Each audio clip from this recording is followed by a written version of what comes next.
Hi friends, എല്ലാവർക്കും daily English class റൂമിൻ്റെ പുതിയൊരു വീഡിയോയിലേക്ക് സ്വാഗതം. ഇന്നത്തെ വീഡിയോയിൽ നമ്മൾ 8ാം ക്ലാസ്സിൻ്റെ ഓണപരീക്ഷയുടെ ക്വസ്റ്റ്യൻ പേപ്പറാണ് ഡിസ്കസ് ചെയ്യാൻ പോകുന്നത്.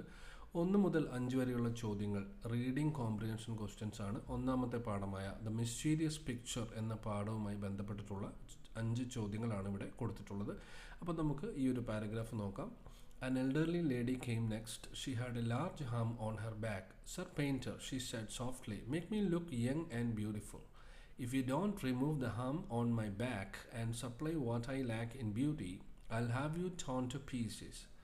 A young lady who was the companion of the Duchess came in as soon as the old lady left. She was young and pretty, but had lost 3 of her front teeth in an accident. She warned till that if in her picture she didn't see herself smiling with a perfect set of pearly teeth, she would have him cut into small bits by her lover. She pointed to the captain of the guards. Similar requests and threats continued until he had finished with the last of the courtiers. Then the Archduke sent for him and said, "My dear fellow, I want your portrait to be perfect in every detail. You are to paint all my courtiers exactly as we see them. If you leave out a mole, a pimple, or a single grey hair, I'll have you slaughtered like a pig." അപ്പോൾ ഒന്നാമത്തെ പാഠത്തിലെ ഒരു പാരഗ്രാഫാണ് ഇവിടെ കൊടുത്തിരിക്കുന്നത്. ഇതുമായി ബന്ധപ്പെട്ട ചോദ്യങ്ങൾ നോക്കാം. Sir Painter, she said softly, make me look young and beautiful. Who is the painter mentioned here? ഇവിടെ പറയുന്ന പെയിൻറ്റർ ആരാണ്? രണ്ടാമത്തെ ചോദ്യം, what was the threat by the elderly lady? Elderly lady ഇവിടെ എങ്ങനെയാണ് ഭീഷണിപ്പെടുത്തിയത്? മൂന്നാമത്തെ ചോദ്യം, why did the young lady want to draw her portrait with a perfect set of pearly teeth? എന്തുകൊണ്ടാണ് യങ് ലേഡി തൻ്റെ ഫുൾ സെറ്റ് പല്ലോടുകൂടി ചിത്രം വരയ്ക്കണമെന്ന് ആവശ്യപ്പെട്ടത്? What would the Archduke do if Till did not draw the portrait perfectly? അപ്പോൾ ഈ ഒരു portrait കൃത്യമായിട്ട് വരച്ചില്ലെങ്കിൽ, ഓരോരുത്തരും അവരെങ്ങനെയാണോ ഇരിക്കുന്നത് അതുപോലെ വരച്ചില്ലെങ്കിൽ എന്ത് ചെയ്യുമെന്നാണ് ആർച്ച്ഡ്യൂക്ക് പറഞ്ഞത്. അഞ്ചാമത്തെ ചോദ്യം, pick out a word from the passage that means the state of not having something. ഒരു ഇല്ലാത്ത ഒരവസ്ഥ, അതിനെ സൂചിപ്പിക്കുന്ന ഒരു വാക്ക് കണ്ടുപിടിച്ച് എഴുതാനാണ് പറഞ്ഞിരിക്കുന്നത്.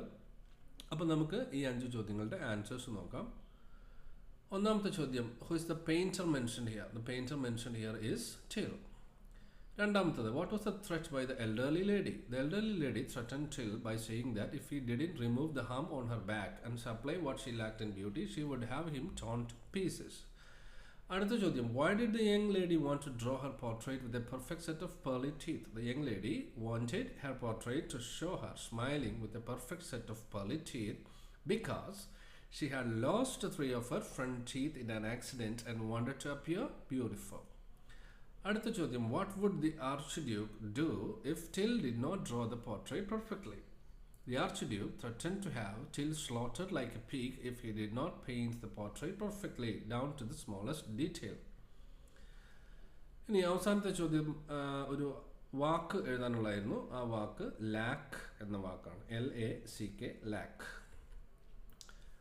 ഇനി അടുത്ത ചോദ്യം 6 മുതൽ 9 വരെയുള്ള ചോദ്യങ്ങൾ താജ്മഹൽ എന്ന പോയവുമായി ബന്ധപ്പെട്ട ചോദ്യങ്ങളാണ്. അതിലെ ചില ലൈൻസ് ഇവിടെ കൊടുത്തിട്ടുണ്ട്. You knew Emperor of India Shah-Jahan that life, youth, wealth, renown all float away down the stream of time. Your only dream was to preserve forever your heart's pain. The harsh thunder of imperial power would fade into sleep like a sunset's crimson splendor. But it was your hope that at least a single eternally heaved sigh would stay to breathe the sky. അപ്പോൾ ഇവിടെ 4 ചോദ്യങ്ങളാണ് ഓരോ മാർക്കിൻ്റെ. 6ാമത്തെ ചോദ്യം, what according to the poet are the transient things in life? അപ്പോൾ ജീവിതത്തിൽ ശാശ്വതമല്ലാത്ത കാര്യങ്ങൾ എന്തൊക്കെയാണ്? What was the dream of Shahjahan? ഷാജഹാൻ്റെ സ്വപ്നം എന്തായിരുന്നു? Write an example of simile from the lines given above. ഇവിടെ കൊടുത്തിരിക്കുന്ന വരികളിൽ ഒരു ഉപമ അല്ലെങ്കിൽ സിമിലി കണ്ടുപിടിച്ച് എഴുതുക. Pick out an instance of auditory image from the above lines. മുകൾ കൊടുത്തതിൽ നിന്ന് ഒരു ഓഡിറ്ററി ഇമേജ് കണ്ടുപിടിച്ച് എഴുതുക. അപ്പോൾ നമുക്ക് ഈ 4 ചോദ്യങ്ങളുടെ ഉത്തരം നോക്കാം. അപ്പോൾ ഇവിടെ പറയുന്ന ട്രാൻസിയന്റ് തിങ്സ് എന്തൊക്കെയാണ്? According to the poet, life, youth, wealth and renown are transient things that float away down the stream of time.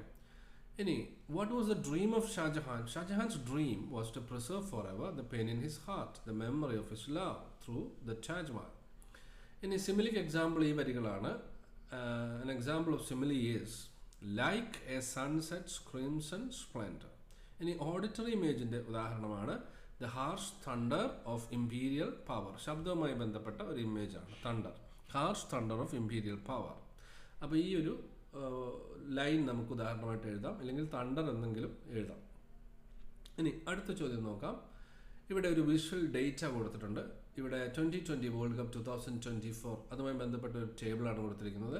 അപ്പോൾ അതിൻ്റെ ഏറ്റവും മുകളിലായിട്ട് ഇത് കണ്ടക്ട് ചെയ്യുന്ന ആരൊക്കെയാണ്, എവിടെ വെച്ചാണ് നടക്കുന്നത്, പിന്നെ സീരിയൽ നമ്പർ കൊടുത്തിട്ടുണ്ട്, ഓരോ ബാറ്റ്സ്മാൻമാരുടെ പേര്, അവരേത് രാജ്യക്കാരാണ്, അവരെത്ര മാച്ച് പ്ലേ ചെയ്തു, അവരുടെ ബാറ്റിംഗ് ആവറേജ് എത്രയാണ്, അവർ ടോട്ടൽ സ്കോർ ചെയ്ത റൺസ് എത്രയാണ്. ഈ ഒരു ഡേറ്റയുമായി ബന്ധപ്പെട്ടിട്ടുള്ള 5 ചോദ്യങ്ങളാണുള്ളത്. ഒന്നാമത്തെ ചോദ്യം, who are the host of the T20 world cup 2024? ഈ 2024 2020 വേൾഡ് കപ്പിൻ്റെ ആതിഥേയർ ആരായിരുന്നു, ആരാണ് ഇത് നടത്തിയതെന്നാണ്. അത് ഏറ്റവും മുകളിൽ കൊടുത്തിട്ടുണ്ട്. അതുപോലെ ഏത് രാജ്യത്തിനാണ് 2 പ്ലെയേഴ്സ് ഈ ടോപ്പ് 5 പൊസിഷൻസിൽ വരുന്നത്, ഏത് രാജ്യമാണ്, ഏറ്റവും ഹയസ്റ്റ് റൺസ് ഏതാണ്, ഹയസ്റ്റ് റൺ ഏതാണെന്നാണ് ചോദിച്ചിരിക്കുന്നത്. ഏറ്റവും കുറഞ്ഞ ആവറേജ് ആർക്കാണ് എന്നാണ് 13ാമത്തെ ചോദ്യം. 14ാമത്തെ ചോദ്യം, name the Indian batter who scored the second highest runs in T20 world cup. ഇപ്പോൾ രണ്ടാം സ്ഥാനത്ത് നിൽക്കുന്ന, ഏറ്റവും കൂടുതൽ റൺസിൻ്റെ കാര്യത്തിൽ 2ാം സ്ഥാനത്ത് നിൽക്കുന്ന ഇന്ത്യക്കാരനായ ബാറ്റ്സ്മാൻ ആരാണ്? അപ്പോൾ നമുക്കിതിൻ്റെ ആൻസേഴ്സ് നോക്കാം. The hosts of the T20 world cup 2024 were USA and West Indies. അപ്പോൾ ഇവരാണ് അതിൻ്റെ ഹോസ്റ്റ് എന്ന് പറയുന്നത്. അതുപോലെ 2 പ്ലെയേഴ്സ് ടോപ്പ് 5 പൊസിഷൻസിൽ വരുന്ന രാജ്യമാണ് ചോദിച്ചത്. അപ്പം അഫ്ഗാനിസ്ഥാനാണ് അതിൻ്റെ answer. Afghanistan has 2 players in the top 5 positions. ഇനി ഹയസ്റ്റ് ടോട്ടൽ റൺസ് ഏതാണ്? The highest total runs of A batter is 281. ഇപ്പോൾ 281 എന്നുള്ളതാണ് ഇതിൻ്റെ ആൻസർ. അത് സ്കോർ ചെയ്തിരിക്കുന്നത് റഹ്മാനുള്ള ഗുർബാസാണ്. ഇനി lowest average was attained by, ആർക്കാണ് ഏറ്റവും ലോവസ്റ്റ് ആവറേജ് ഇതിൽ നിന്ന് ചോദിച്ചിരിക്കുന്നത്? അപ്പോൾ അതിൻ്റെ answer Quinton de Kock. Average എത്രയാണ്? 27. പക്ഷേ ആ പേര് മാത്രം നമുക്കിവിടെ എഴുതിയാൽ മതിയാവും, ക്വിൻറ്റൻ ഡി കോക്ക്. ഇനി Indian batter who scored the second highest runs in T20 world cup. അപ്പോൾ അത് രോഹിത് ശർമ്മയാണ് ഇതിൻ്റെ ആൻസർ. ഇനി അടുത്തത്, write a profile of Robert Lee Frost using the given data. തന്നിരിക്കുന്ന ഡേറ്റ ഉപയോഗിച്ചുകൊണ്ട് റോബർട്ട് ലീ ഫ്രോസ്റ്റിൻ്റെ ഒരു പ്രൊഫൈൽ തയ്യാറാക്കാനാണ് പറഞ്ഞിരിക്കുന്നത്. അപ്പോൾ ഇവിടെ പേര് കൊടുത്തിട്ടുണ്ട്, ജനിച്ച തീയതി, വർഷം, സ്ഥലം, അദ്ദേഹത്തിൻ്റെ പ്രൊഫഷൻ, ഒക്യുപ്പേഷൻ, മേജർ വർക്ക്സ്, പ്രധാന വർക്കുകൾ, അവാർഡ്സ്, മരിച്ച വർഷം, ഡീറ്റെയിൽസ് ഒക്കെ കൊടുത്തിട്ടുണ്ട്. അപ്പോൾ ഇത് നമ്മളൊരു പാരഗ്രാഫാക്കി പ്രൊഫൈലാക്കി നമുക്ക് ഇങ്ങനെ എഴുതാം. Robert Lee Frost was born on 26 March 1874 in San Francisco, USA. He was a renowned poet and playwright, known for his profound and thoughtful works that have left a lasting impact on American literature. Some of his major works include A Boy's Will, North of Boston, Home Burial, and The Road Not Taken, which are still celebrated today. Throughout his illustrious career, Frost was honored with prestigious awards such as Pulitzer Prize for Poetry and the Congressional Gold Medal. He passed away on 29 January 1963 in Boston, USA, leaving behind a legacy that continues to inspire readers worldwide. അപ്പോൾ ഈ രീതിയിൽ നമുക്ക് ഒരു profile എഴുതാവുന്നതാണ്. 16-17 ചോദ്യങ്ങളിൽ ഏതെങ്കിലും ഒരെണ്ണമാണ് എഴുതേണ്ടത്. 16ാമത്തെ ചോദ്യം ക്യാരക്ടർ സ്കെച്ച് ഓഫ് ആർച്ച് ഡ്യൂക്കാണ്. ആർച്ച് ഡ്യൂക്കിൻ്റെ ക്യാരക്ടർ സ്കെച്ച് എഴുതുക. 17ാമത്തെ ചോദ്യം ഒരു ലെറ്റർ എഴുതാനുള്ള ചോദ്യമാണ്.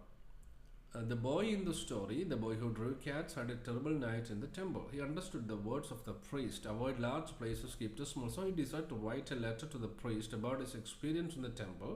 Prepare the likely letter. അപ്പോൾ ഇവിടെ ബോയ് എഴുതുന്ന ഒരു ലെറ്ററാണ്, പ്രീസ്റ്റിന് എഴുതുന്ന ഒരു ലെറ്ററാണ് ഇവിടെ എഴുതേണ്ടത്. അപ്പോൾ ഇതിൽ ഏതെങ്കിലും ഒരെണ്ണം എഴുതിയാൽ മതിയാവും. ഇനി 18 മുതൽ 20 വരെയുള്ള ചോദ്യങ്ങൾ, 3 ചോദ്യങ്ങളിൽ ഏതെങ്കിലും 2 എണ്ണമാണ് എഴുതേണ്ടത്. ഒന്ന്, 18ാമത്തെ ചോദ്യം, Velasco had a narrow escape in the sea. When he reached the shore, he narrated his experience of the shipwreck to one of the villagers there. Prepare the likely narrative. അപ്പോൾ ഇവിടെ ഒരു തേർഡ് പേഴ്സൺ പോയിന്റ് ഓഫ് വ്യൂവിൽ നമുക്ക് ഈ നടന്ന സംഭവങ്ങൾ വിവരിക്കുക. 19ാമത്തെ ചോദ്യം ഡയറി എഴുതാനുള്ള ചോദ്യമാണ്. Till tactfully solve the problems that he faced in the palace of the Archduke of Battenberg. When he reached home, he decided to pour his feelings and experience in the form of a diary. അപ്പോൾ till വീട്ടിലെത്തിയതിനു ശേഷം ഒരു diary എഴുതാൻ തീരുമാനിച്ചു, നടന്ന സംഭവങ്ങളൊക്കെ ബന്ധപ്പെട്ട്. അപ്പോൾ ഒരു ടില്ലിൻ്റെ ഡയറിയാണ് ഇവിടെ എഴുതേണ്ടത്. 20ാമത്തെ ചോദ്യം, you are the secretary of the English club in your school. You have decide to stage a play based on the story the boy who drew cats in connection with the English week. Prepare a notice for the purpose. അപ്പോൾ ഇവിടെ the boy who drew cats എന്നുള്ളത് നിങ്ങളൊരു പ്രോഗ്രാമായിട്ട് അവതരിപ്പിക്കാൻ ആഗ്രഹിക്കുന്നു, ഒരു നാടകമായിട്ട് അവതരിപ്പിക്കാൻ ഉദ്ദേശിക്കുന്നു. അതുമായി ബന്ധപ്പെട്ട ഒരു നോട്ടീസ് തയ്യാറാക്കാനുള്ള ഒരു ചോദ്യമാണ്. 21ാമത്തെ ചോദ്യം ശ്രദ്ധിക്കുക, എഡിറ്റ് ചെയ്യാനുള്ള ചോദ്യമാണ്. The boy learn quickly that എന്നുള്ളത് ഇവിടെ നമ്മൾ കറക്റ്റ് ചെയ്യുക. അതുപോലെ he like to drew obedient. അപ്പോൾ ഒന്നാമത്തത് റോങ് വേർഡാണ്. ഇവിടെ റോങ് റിലേറ്റീവ് പ്രൊനൗൺ ആണ് ഉപയോഗിച്ചിരിക്കുന്നത്. രണ്ടാമത്തത് സ്പെല്ലിംഗ് മിസ്റ്റേക്ക് ആണ്. മൂന്നാമത്തത് പ്രസൻറ്റ് ടെൻസ് ആണ് ഇവിടെ ഉപയോഗിക്കേണ്ടത്. അപ്പോൾ ആ 3 കാര്യങ്ങൾ എ ബി സി നമുക്ക് കറക്റ്റ് ചെയ്ത് ഇങ്ങനെ എഴുതാം. ദാറ്റ് അല്ല വേണ്ടത്, അവിടെ വാട്ട് ആണ്. ഒബീഡിയൻ്റ് എന്നുള്ളതിൻ്റെ സ്പെല്ലിംഗ് കറക്റ്റ് ചെയ്യുക. ഡ്രൂ എന്നുള്ളിടത്ത് ഡ്രോ ആണ്. അപ്പോൾ പാസേജ് കറക്റ്റ് പാസേജും ഇവിടെ കാണിച്ചിട്ടുണ്ട്. ഇനി 22ാമത്തെ ചോദ്യം കറക്റ്റ് പ്രിപ്പോസിഷൻസ് ഉപയോഗിച്ച് എഴുതാനുള്ള ചോദ്യമാണ്. അപ്പോൾ the sun burn my head and my skin which was dry and hardened dash salt. അപ്പോൾ അതിൻ്റെ ആൻസർ നമുക്ക് നോക്കാം. ഓഫ് ആണ് ആദ്യത്തെ ആൻസർ. രണ്ടാമത്തെ ആൻസർ ഓൺ. മൂന്നാമത്തത് ബൈ എന്നാണ്. അപ്പോൾ അതിൻ്റെ കറക്റ്റായിട്ടുള്ള പാസേജ് ഇങ്ങനെയായിരിക്കും വരിക. The sun burn my head and skin which was dry and hardened of salt. Since I had lost my cap, I splashed water on my head and I just sat on the side by the raft waiting to be rescued. അപ്പോൾ ഇത്രയും കാര്യങ്ങളാണ് ഈ ഒരു വീഡിയോയിൽ പറയാനുള്ളത്. മറ്റൊരു video ആയിട്ട് നമുക്ക് വീണ്ടും കാണാം. Thanks for watching and have A nice time.